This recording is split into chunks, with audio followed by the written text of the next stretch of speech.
understand why Ayatollah Khamenei's death has sent shockwaves across the Muslim world, you need to understand this map. Iran isn't just another West Asian country. It's the world's only Shia majority nation. 90 to 95% of its population follows Shia Islam. And Khamenei wasn't just Iran's supreme leader.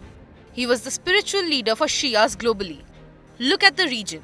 Iran sits at the heart of what's called the Shia Crescent, a geographically connected belt of Shia influence stretching through Iraq, Syria, and Lebanon.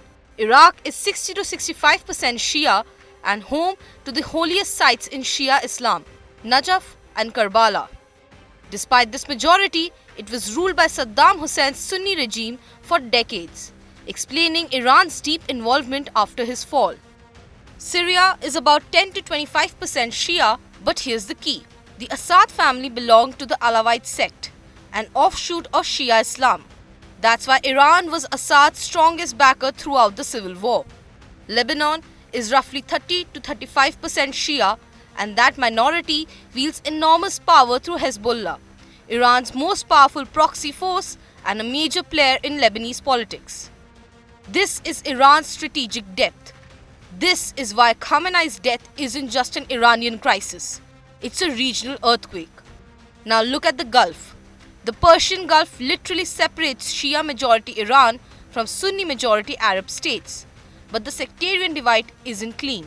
Bahrain is majority Shia, 60 to 70%, but ruled by a Sunni monarchy. The 2011 protests, Shia-led. The crackdown, backed by Saudi Arabia. Now Saudi Arabia itself is 10 to 15% Shia, concentrated in the oil-rich eastern province, a marginalized minority sitting on the kingdom's most valuable resource. Kuwait, Lebanon, Yemen all have significant Shia populations navigating Sunni majority or Sunni-ruled states. Yemen's Houthi rebels, they're Zaidi Shias, backed by Iran, fighting a Saudi-led coalition.